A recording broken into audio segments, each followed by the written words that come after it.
नमस्कार, स्वागत है आपका। घड़ी में 9 बजने वाले हैं। वक्त हो गया है आपके favourite morning prime time show 9 बज गए का। आपके साथ हूं मैं नेहा बाथम। देश और दुनिया की हर वो खबर जिसका सीधा सरोकार आपसे है, लेकर एक बार फिर से हम हाजिर हैं। आज हम बात करेंगे नवनीत राणा की रिहाई पर और ये भी बताएंगे कि कैसे उनके सामने नई मुसीबत खड़ी हो गई है। पूरी खबर विस्तार से आपके सामने होगी, लेकिन 9 बज गए में सबसे पहले आपको बता देते हैं कि राजस्थान में अशांति क्यों फैली हुई है। शहर शहर हिंसा से परेशान है। आखिर क्यों राज्य में तेज हो गई है हिंसा की सियासत।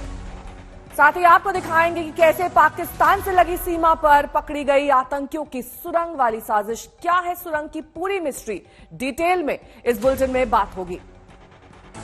इस बुलेटिन में बात पीएम मोदी के विदेश दौरे की भी होगी। करीब 2 घंटे बाद वो वतन वापसी कर रहे हैं। बताएंगे फ्रांस के दौरे पर भारत को क्या हासिल हुआ है। और ठीक आधे घंटे बाद आपको दिखाएंगे तेज रफ्तार से अलग अलग शहरों से जुड़ी 100 खबरें। 100 शहर 100 खबर में।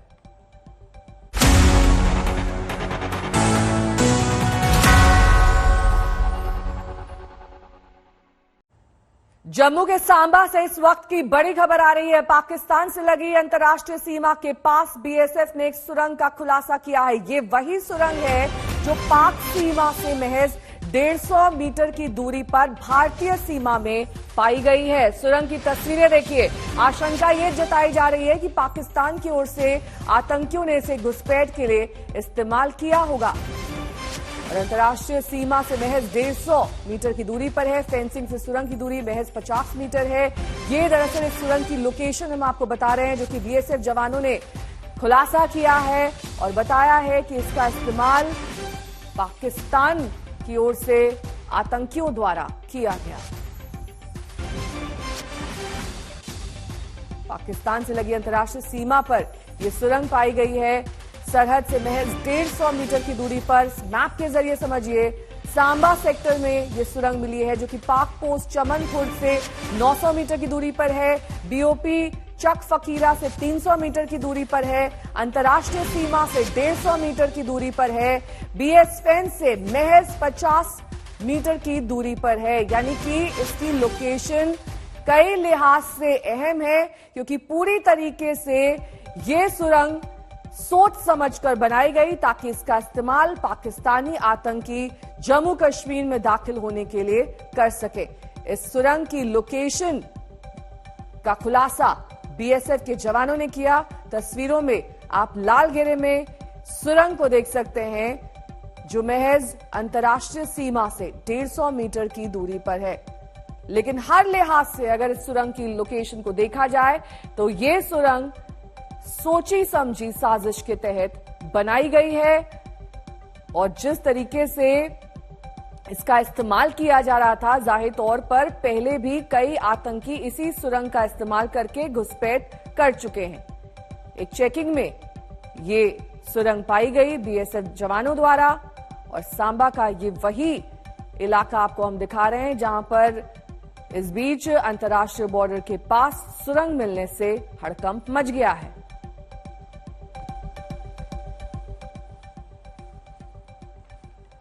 और अब दूसरी बड़ी खबर राजस्थान की, जहां एक शहर में हिंसा और बवाल थमता है तो दूसरे शहर से हिंसा की खबर आ जाती है। अभी जोधपुर में तनाव खत्म ही नहीं हुआ है कि अब भीलवाड़ा में 2 युवकों पर हमला करने और उनकी बाइक फूंकने का मामला सामने आया है, जिसके बाद पूरे इलाके में तनाव जैसी स्थिति बनी हुई है।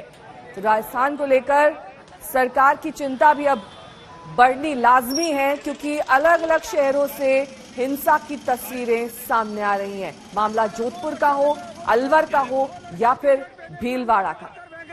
4 तस्वीरें राजस्थान के हालात की गवाही दे रही हैं। जोधपुर से पहले अलवर में मंदिर गिराए जाने पर बवाल हो चुका है, जिसे लेकर आज बीजेपी मार्च करने जा रही है।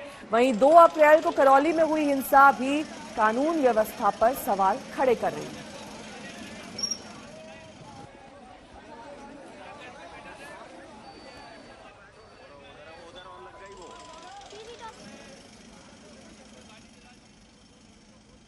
चलिए अब आपको दिखाते हैं कि शहर शहर कैसे अशांति फैली हुई है। भीलवाड़ा में खास समुदाय के 2 युवकों पर हमला किया गया, जिसके बाद मारपीट, बाइक फूंकने के बाद इस पूरे इलाके में तनावपूर्ण स्थिति बनी हुई है। अलवर की बात करें, कुछ दिन पहले की घटना जहां पर मंदिर तोड़े जाने के मामले में बीजेपी का आज मार्च होने वाला है। मार्च को देखते हुए भारी सुरक्षा और सख्त इंतजाम किए गए हैं। जोधपुर की घटना, हिंसा के पीछे पीएफआई का हाथ बताया जा रहा है, ये बीजेपी ने आरोप लगाए हैं। 6 मई रात 12 बजे तक कर्फ्यू लागू कर दिया गया है।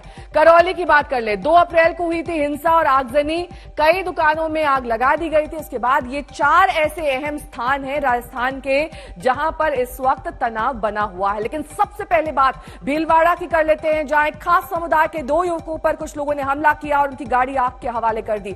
दोनों घायलों को अस्पताल में भर्ती कराया गया और सांगनेर इलाके में पुलिस की सख्त तैनाती बताई जा रही है। भीलवाड़ा का उपनगर सांगानेर अति संवेदनशील क्षेत्रों में माना जाता है और डीएम से लेकर एसपी तक ने इलाके का जायजा लिया है।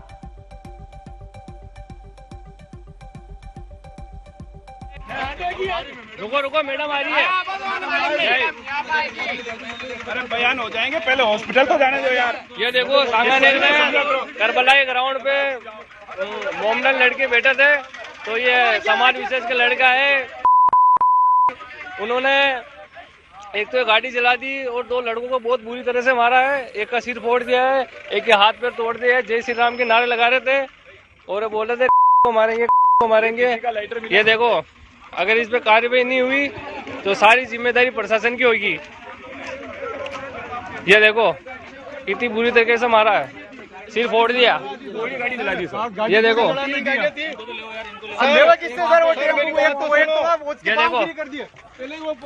ये देखो तलवारों से, सरियों से, बेसबॉल के डंडों से मारा इनको और ये गाड़ी जला दी। देखो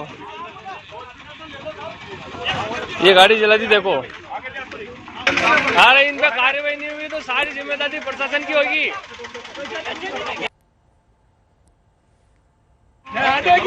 रुको मैडम आ रही है। दरअसल इन तस्वीरों और लोगों के बीच बातचीत से ये साफ हो रहा है कि कैसे एक विशेष समुदाय के 2 युवकों पर हमला किया गया, उसके बाद बाइक में तोड़फोड़ की गई और ये उसी वक्त की तस्वीरें हैं जब ये हिंसा हुई, मारपीट हुई। उसके बाद पुलिस पर भी लोगों का गुस्सा फूटा। एक हाथ पे तोड़ दिया, जय श्री राम के नारे लगा। सांगानेरी गेट थाना स्टेशन के क्षेत्र में एक घटना रिपोर्ट हुई, जिसमें रिपोर्टेडली 2 ऐसे लोग थे जो बैठ करके अपना खाना वगैरह खा रहे थे और उन पर अटैक हुआ। तो उनको इमीडिएटली हॉस्पिटल पहुंचाया गया है और उनके द्वारा बताया गया है कि कुछ नकाबपोश लोग आए थे। तो इसकी तफ्तीश जारी है। जो ज़िले में अलग अलग जगह सीसीटीवी कैमरास लगे हैं, उसको देख करके तफ्तीश जारी है कि कौन लोग थे और इसको जल्दी रिजॉल्व किया जाएगा। जो 2 लोग थे उनमें से एक को बहुत ही माइनर चोट आई है और उनका एक्सरे वगैरह कराया तो उनके कोई अंदरूनी चोट नहीं है।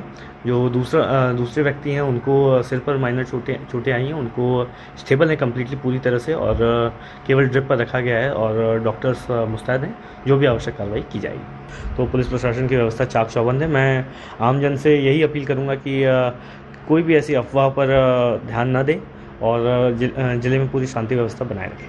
थाना सुभाष नगर क्षेत्र में सांगानेर कस्बे के अंदर एक घटना घटित हुई, जिसके अंदर 2 लोग एक कार पे बैठे हुए थे, जिनके साथ 3-4 मोटरसाइकिलों पे कुछ लोग आए और मारपीट की है। कुछ क्लूज सीसीटीवी फुटेज से और सूचना अधिकारी से हमारे को मिले हैं और आइडेंटिफिकेशन उनका जारी है। हम कोशिश करेंगे देर रात तक जिन लोगों ने घटना कारित करी है उनको जल्दी से जल्दी पकड़ लिया जाए। आपके माध्यम से मैं भीलवाड़ा वासियों से अपील करना चाहूँगा कि जो अफवाहें फैलाई जा रही हैं उन पर ध्यान नहीं दें। जो कृत्य किया है गंभीर है और हमारे हाथ के नज़दीक है, बहुत जल्दी हम उनको पकड़ लेंगे। शांति व्यवस्था, कानून व्यवस्था बनाए रखें, हमारा सहयोग करें।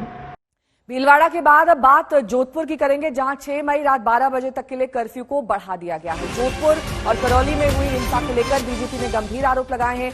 बीजेपी नेता गुलाब चंद कटारिया के मुताबिक दोनों शहरों में हुई हिंसा के पीछे पीएफआई का हाथ है।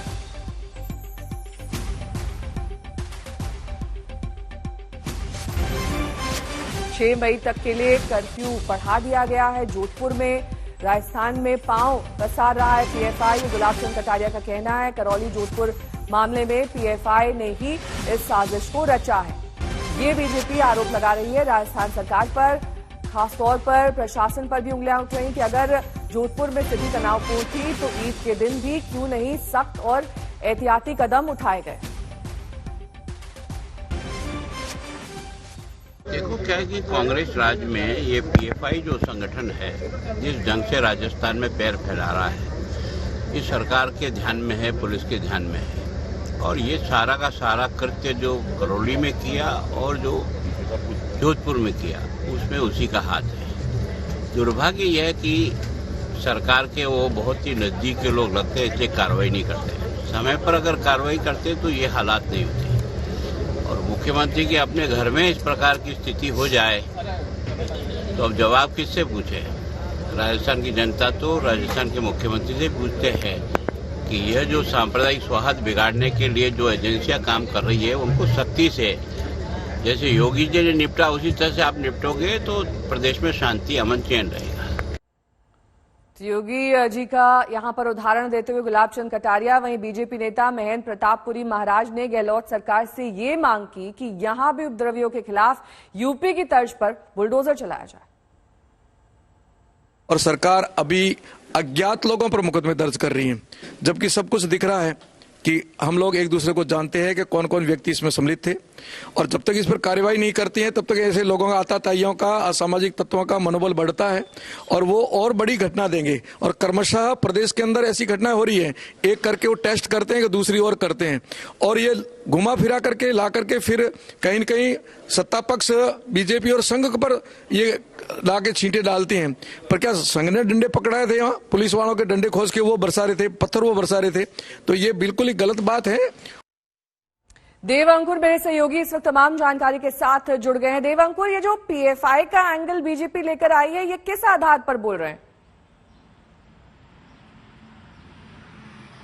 देखिए नेहा, लंबे समय से बीजेपी राजस्थान में मांग करती आई है कि जैसे कई बीजेपी शासित प्रदेशों में पीएफआई पर बैन लगा हुआ है, वैसे राजस्थान में भी होना चाहिए। कई बार बोल चुकी है कि कोटा में, कई अन्य जगहों पर पीएफआई को रैली करने के लिए आदेश के लिए परमिशन जो है, आज्ञा दे देती है राजस्थान सरकार। पर जब करौली में घटना हुई, करौली में सांप्रदायिक दंगे हुए, उसके बाद जब तेजस्वी सूर्य आए थे जो कि भाजपा के युवा अध्यक्ष हैं, उनको करौली जाने से मना कर दिया गया। ऐसे ही कई और बीजेपी नेता हैं जिनको रैली निकालने के लिए या फिर प्रदर्शन करने के लिए मना कर दिया गया था। तो ये बीजेपी का आरोप लगता आ रहा है कि पीएफआई को आप एक तरफ परमिशन दे देते हैं, हमारे लोगों को परमिशन नहीं देते हैं। दूसरी बात ये कहते हैं कि जिस तरह से पहले करौली में, फिर अलवर में, फिर जोधपुर में, फिर भीलवाड़ा में सांप्रदायिक दंगे हुए हैं, इनका कहना है कि ये जो सारा है एक तरफ कहीं ना कहीं ये दिखाता है कि जो राजस्थान की अशोक गहलोत सरकार है वो प्रशासनिक जो स्तर पर है वो विफल रही है, वो कंट्रोल नहीं कर पाई है दंगों को। और जहां तक कांग्रेस की बात है, वो कहती है कि ये तो सुनियोजित साजिश है। बीजेपी चुनावी मोड में आ चुकी है, राजस्थान में 18 महीने के करीब पड़े हैं चुनाव होने में। उससे पहले बीजेपी जो है वो महंगाई, बेरोजगारी, पेट्रोल डीजल के दाम, इन सब मुद्दों को पीछे रखकर हिंदू मुस्लिम की राजनीति कर रही है ताकि लोगों को भड़काया जा सके, आपस में लड़वाया जा सके। नेहा, बहुत बहुत शुक्रिया देवांकुर इस तमाम जानकारी के लिए। आपका जोधपुर से हमारे संवाददाता देवांकुर जानकारी दे रहे थे कि कैसे यहां पर वार पलटवार बीजेपी और कांग्रेस के बीच हो रहा है हिंसा के मामलों को लेकर। बहरहाल दिल्ली की बात करेंगे, जहां के वेलकम इलाके में बीती रात बच्चों का झगड़ा दो समुदाय की तनातनी में बदल गया। पथराव की घटना के बाद यहां पर पूरे इलाके में सुरक्षा सख्त कर दी गई है। पुलिस ने 20 लोगों को हिरासत में लिया है, कुछ पर दंगे की धाराओं में केस दर्ज कर कार्रवाई की जा रही है। कुछ शरारती तत्वों की पहचान करके उनकी भी तलाश की जा रही है। बच्चों का झगड़ा यहां पर सांप्रदायिक दंगे में तब्दील हो गया। दो समुदाय में झड़प हुई है, दंगे की धाराओं के तहत केस दर्ज हुआ है और आरोपियों की तलाश की जा रही है। अब तक 20 लोगों को हिरासत में लिया गया है, पूछताछ की जा रही है।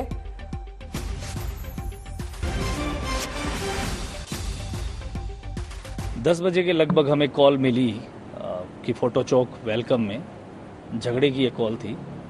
तुरंत पुलिस टीम को रवाना किया गया। बाद में फिर एक कॉल जब समुदाय के बीच झगड़े वाली हुई तो मैटर की सेंसिटिविटी को देखते हुए पूरी डिस्ट्रिक्ट फोर्स जो हमारी मोबिलाइज की हुई होती है उसे भी रवाना किया गया और सभी सीनियर ऑफिसर्स भी पहुंचे। प्रिलिमिनरी इंक्वायरी में वहाँ निकल कर आया कि यह बच्चों के बीच में पार्क में खेलते हुए झगड़ा हुआ, वही एक बड़े झगड़े के रूप में तब्दील हुआ, जबकि संख्या में ऐसा नहीं है कि वहाँ जो सारे लोग थे वो झगड़े में शामिल थे। यह भी निकल कर आया कि लोगों ने बहुत अच्छा रोल निभाया, बड़े लोगों ने उनको पैसिफाई किया, समझाया, और संख्या उनकी और पुलिस बल की संख्या ज़्यादा होने के कारण भी रिपीटेड कॉल्स लगी, लोगों को ये लगा कि कोई बहुत बड़ा झगड़ा हुआ है, बट ऐसा नहीं था। ये पार्क में खेलते हुए बच्चों के बीच में झगड़ा था। और ऐसे कई लड़कों को, ट्रबल मेकर्स जो रहे, उनको आइडेंटिफाई भी कर लिया गया है और राउंड अप कर लिया। 20 के लगभग हम लोगों ने राउंड अप कर लिए हैं अभी, और कुछ ट्रबल मेकर्स को हिरासत में भी ले लिया गया है और कुछ की तलाश अभी जारी है। हिमांशु मिश्रा मेरे सहयोगी इस वक्त तमाम जानकारी के साथ जुड़ गए। हिमांशु, ऐसा क्या हुआ कि बच्चों का जो झगड़ा था वो इतने बड़े विवाद में तब्दील हो गया कि दंगे की धाराएं दर्ज हो गई? अब जगह जगह से दिल्ली के इस तरह की खबरें आने लगी हैं। पहले जो गली मोहल्ले के झगड़े होते थे अब वो इस तरह का रूप ले चुके हैं। देखिए, दिल्ली पुलिस का साफ कहना है कि एक सख्त मैसेज देना है लोगों का, जो छोटी छोटी बातों पर बच्चों के झगड़ों में जो इन्वॉल्व हो जाते हैं और उसके बाद पत्थरबाजी करते हैं। यही वजह है कि दिल्ली पुलिस ने इस मामले में दंगे की एफआईआर दर्ज की है और सख्त कार्रवाई करने की बात दिल्ली पुलिस कर रही है। इस वक्त मैं उसी पार्क में नेहा मौजूद हूं। देखिए, यहाँ पर अभी भी यहाँ पर कुछ पत्थर पड़े हुए हैं और इस इलाके की अगर मैं बात करूं, ये चारों तरफ जो आप इलाका देख रही हैं, ये एक मिक्स पॉपुलेशन का इलाका है, वेलकम का। फिलहाल यहाँ पर पूरी तरीके से शांति है। मैं बाहर ले चल के आपको दिखाता हूं कि लोग जो है वो अब अपने जो रोजमर्रा के काम है उस पे निकल चुके हैं। हालांकि पुलिस की यहाँ पर तैनाती है, आप देख सकते हैं जो पार्क के कॉर्नर्स है वहां पर पुलिस की तैनाती है। लेकिन दिल्ली पुलिस का कहना है कि जब ये पूरी पत्थरबाजी हुई, तकरीबन 8 से 10 मिनट के आसपास पत्थरबाजी हुई और उसके बाद पुलिस यहाँ पर पहुंची और लोकल लोगों ने भी पुलिस का बहुत सपोर्ट किया। जो अमन कमेटी के लोग हैं उन लोगों ने पुलिस का बहुत सपोर्ट किया और इसकी वजह से जो पूरा हंगामा था वो बेहद जल्दी कंट्रोल में आ गया। और इसके बाद दिल्ली पुलिस ने इन्वेस्टिगेशन शुरू की, सख्त रवैया अपनाया, एफआईआर दर्ज की दंगे की धारा में। और फिलहाल अब तक की ये अपडेट है कि दिल्ली पुलिस ने 3 लोगों को गिरफ्तार भी कर लिया है और कई लोगों को हिरासत में रखा है जिनसे पूछताछ की जा रही है। यहां पर आप देखिए सीसीटीवी कैमरे भी जगह जगह पर लगे हुए हैं। इनकी फुटेज भी दिल्ली पुलिस ने इकट्ठा कर लिए हैं और उनके आधार पर आगे की कार्रवाई कर रही है पुलिस। और ये पता लगाने की कोशिश कर रही है कि आखिर जो बच्चे जब खेल रहे थे उनके बीच अगर जो झगड़ा हुआ तो आखिर ऐसा क्या हुआ कि कौन से लोग थे जो दोनों तरफ से इकट्ठा हुए और किस बात पे पत्थरबाजी शुरू हुई। तो इस पूरे मामले की फिलहाल जांच जारी है, इन्वेस्टिगेशन की जा रही है और गिरफ्तार और हिरासत में लिए गए लोगों से पूछताछ भी की जा रही है। ठीक है, बहुत बहुत शुक्रिया हिमांशु इस तमाम जानकारी के लिए आपका। बात करेंगे हैदराबाद की, जहां पर एक हिंदू लड़के की दिन दहाड़े बेरहमी से हत्या का मामला सामने आया है। बताया जा रहा है कि उसने दूसरे समुदाय की लड़की से इसी साल जनवरी में शादी की। आरोप यह है कि उसी से नाराज दूसरे समुदाय के लोगों ने लड़के को मार डाला और इसकी सीसीटीवी तस्वीरें सामने आई हैं। इस हत्याकांड के खिलाफ हैदराबाद में जबरदस्त गुस्सा देखा जा रहा है। हिंदू संगठनों ने विरोध प्रदर्शन करना शुरू कर दिया है और ये हमले की तस्वीरें सीसीटीवी में कैद हुई, जिसके आधार पर कई लोगों को हिरासत में भी लिया गया। लेकिन मामला इतना गर्मा गया है कि हिंदू समुदाय के लोगों ने अब इस पर विरोध करना शुरू कर दिया है।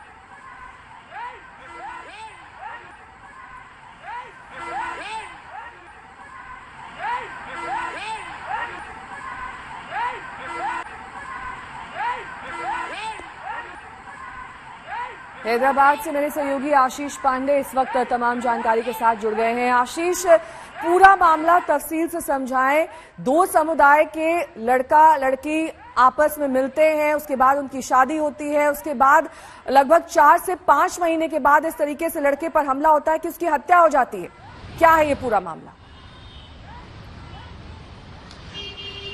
जी हाँ नेहा, देखिए ये जो शख्स है, मृतक है नागराज, 25 साल का है। ये जब कॉलेज में पढ़ रहा था तो इसकी पहचान इसकी जो अभी की पत्नी है उसके साथ हुई। मुस्लिम लड़की है, 22 साल की। दोनों में काफी दिनों तक प्रेम संबंध चलता रहा और उसके बाद इन्होंने डिसाइड किया कि वो आर्य समाज मंदिर में शादी करेंगे। 31 जनवरी को दोनों ने आर्य समाज मंदिर में, जो हैदराबाद के हैं, वहां पर दोनों ने शादी की। हालांकि लड़की का परिवार इसके लिए राजी नहीं था, फिर भी दोनों ने शादी की। कल करीब रात के 9 बजे जब पति पत्नी एक मोटरसाइकिल पर सवार होकर सरूर नगर इलाके से गुजर रहे थे, वहां पर इनके ऊपर आरोप है कि लड़की के परिजनों ने हमला किया जो नागराज है उसको बुरी तरीके से रॉड और धारदार हथियारों से पीट कर और मारकर उसकी हत्या कर दी गई। ये पूरा वाकया इसी तरीके के बिजी सड़क पे हुआ, व्यस्त सड़क पे हुआ। काफी लोग मौजूद थे, लोगों ने बचाने की कोशिश की, लेकिन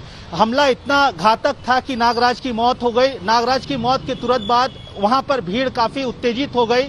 उन्होंने आरोप लगाया कि चूंकि नागराज एक हिंदू है और उसने एक दूसरे समुदाय की लड़की से शादी की है, इस वजह से लड़की के परिजनों ने नागराज की हत्या की है और उसको लेकर वहां पर प्रोटेस्ट शुरू हो गया। जो सुरूर नगर का इलाका, वहां प्रोटेस्ट शुरू हो गया। भारतीय जनता पार्टी के कार्यकर्ता भी वहां पहुंच गए, उन्होंने भी प्रोटेस्ट करना शुरू कर दिया। इसको एक सांप्रदायिक रंग देने की कोशिश की गई है। हालांकि हमारी जो रचाकोंडा पुलिस कमिश्नर हैं महेश भागवत, उनसे बात हुई है। उन्होंने कहा है कि इसमें कोई सांप्रदायिक एंगल नहीं है। लड़की के परिजन चूंकि नाराज थे, ये एक ऑनर किलिंग का मामला नजर आ रहा है।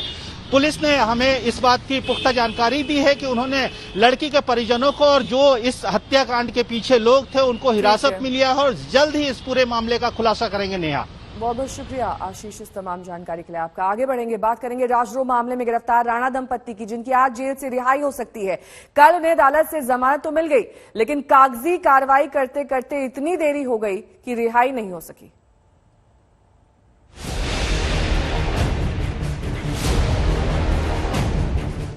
हनुमान चालीसा पाठ की जिद पर 23 अप्रैल को राणा दंपत्ति गिरफ्तार हुए थे। अब रिहाई का इंतजार है। वो तारीख आ गई है जब सांसद नवनीत राणा और उनके पति विधायक रवि राणा दोनों जेल से बाहर कदम रखेंगे। आज 12वें दिन दोनों को आजादी मिल रही है। उम्मीद है कि दोनों दोपहर में किसी भी वक्त जेल से बाहर आ सकते हैं। एक दिन पहले ही बोरीवली कोर्ट से दोनों को जमानत मिली, लेकिन वक्त कम होने की वजह से कागजी कार्रवाई पूरी नहीं हो सकी। कागजात जेल तक नहीं पहुंचा। ऐसे में एक और रात सलाखों के पीछे ही गुजारनी पड़ी। अदालत ने कल शर्तों के साथ जमानत दी। कोर्ट ने राणा दंपत्ति को जमानत देते हुए कि इस मामले पर वे मीडिया से बात नहीं करेंगे, सबूतों के साथ छेड़छाड़ नहीं करेंगे, दोबारा ऐसा अपराध नहीं करेंगे। बेल एप्लीकेशन नवनीत कौर राणा और उनके हस्बैंड रवि राणा की कोर्ट ने अलाउ कर दी है। कुछ कंडीशंस उन्होंने इम्पोज किए हैं कि आप इन्वेस्टिगेशन और इंटरोगेशन के अंदर कोऑपरेट करोगे।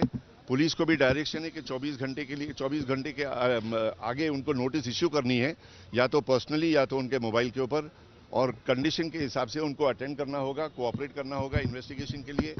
और दूसरा डायरेक्शन है कि no hampering, no tampering of evidence.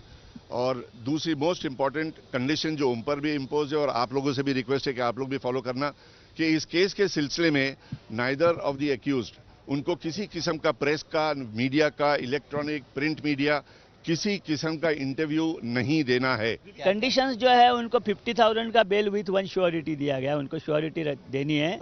उसी तरह उनको ये जो मैटर है, ये मैटर के बारे में उनको मीडिया के सामने कुछ भी बोलने को मना किया है। बाद में उनको जो है विटनेसेस है, उनको बहुत सारे कंडीशंस है।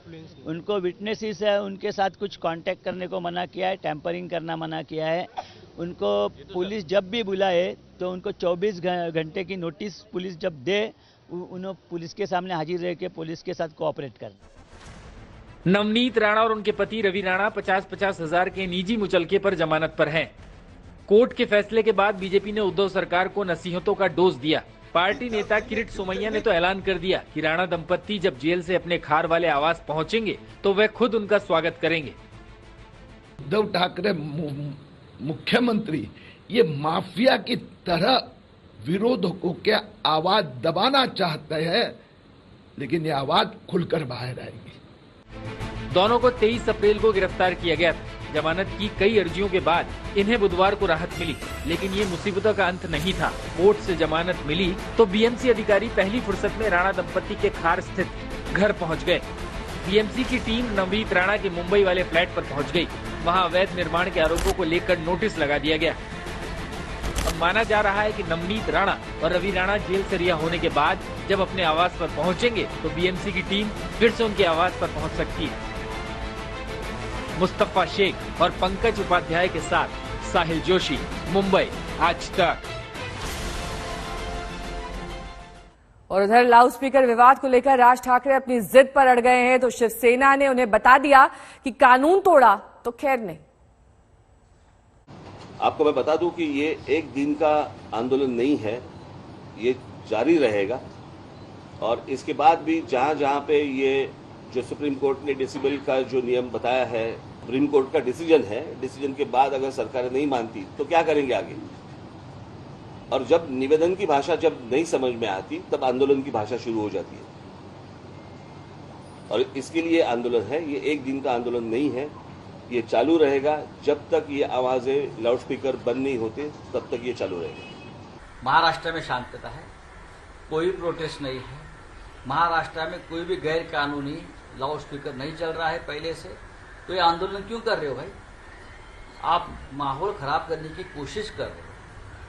पूरे देश में कानून बना है लाउडस्पीकर के बारे में, उसका पालन इस देश के प्रदेश में हो रहा है, तो नई बात क्या है उसमें?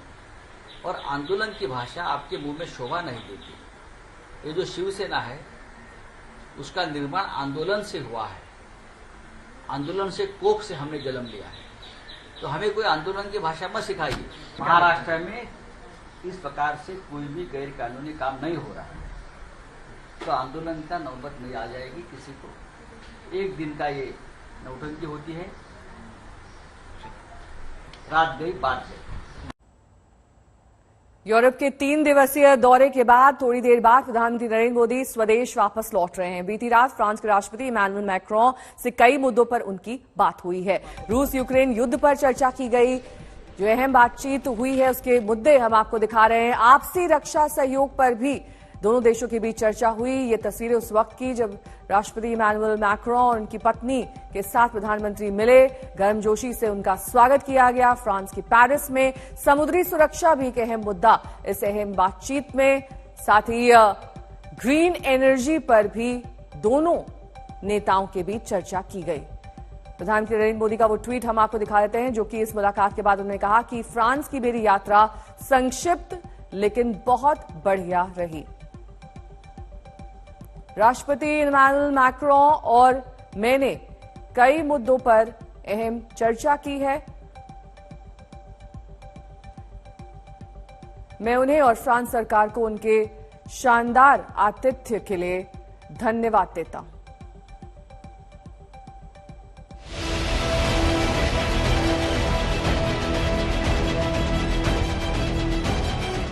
ये तस्वीरें बता रही है कि फ्रांस के लिए भारत की अहमियत कितनी ज्यादा है।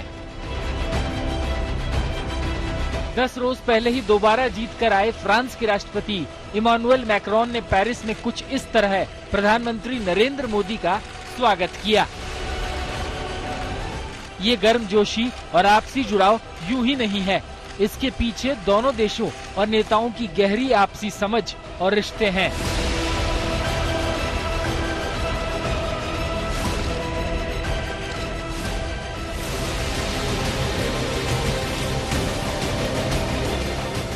प्रधानमंत्री मोदी अपने 3 दिन के दौरे के आखिरी पड़ाव के तौर पर बुधवार की रात पेरिस में थे और जिस एक मुद्दे पर मैक्रों से उनकी चर्चा के कयास थे, उस पर गंभीर चर्चा हुई। दोनों नेताओं ने रूस यूक्रेन जंग पर बात की। भारत ने फिर कहा कि बातचीत के जरिए ही रास्ता निकले। Yes, I think the developments in Ukraine did come up for discussion between the two leaders, and they exchanged their perspectives on the developments there. Prime Minister Modi gave a very elaborate understanding of the space from where Indian position originate and comes for, which calls for the immediate cessation of hostilities and the resolution to the ongoing situation through diplomacy and dialogue. जंग ही नहीं, Macron और PM Modi ने जंग से उपजे दूसरे खतरों पर भी बात की और चर्चा की कि कैसे जंग की वजह से दुनिया को होने वाले दिक्कतों से बचाने में दोनों देश मदद कर सकते हैं। The two leaders also spoke very extensively, exchanged views very extensively on the cascading effect of the situation in Ukraine in terms of global food shortages, shortages of commodities such as fertilizer, and how the two countries can partner together in order to address some of these challenges which are very real and felt on the ground. इससे पहले Paris के Élysée palace में फ्रांसीसी राष्ट्रपति Macron ने PM Modi का स्वागत किया। स्वागत के बाद करीब 1 घंटे तक पीएम मोदी और मैक्रोन की तमाम द्विपक्षीय मुद्दों पर बातचीत हुई। इसके बाद करीब 1.5 घंटे तक भारत और फ्रांस के उच्च स्तरीय डेलीगेशन की चर्चा हुई। भारत और फ्रांस ने अपनी 1998 से चली आ रही रणनीतिक भागीदारी को और मजबूत बनाने पर गंभीर चर्चा की। इसके तहत रक्षा, सिविल न्यूक्लियर इकोनॉमी के मुद्दों में सहयोग पर भी बात की। समुद्री सुरक्षा, ग्रीन एनर्जी और आतंक के खिलाफ मुहिम जैसे अहम मुद्दों पर भी गंभीर चर्चा की। हर क्षेत्र में सहयोग बढ़ाने पर दोनों ने सहमति जताई। इससे पहले पेरिस में भी मोदी मोदी के नारे जमकर गूंजे। पीएम का पेरिस में जोरदार स्वागत किया गया।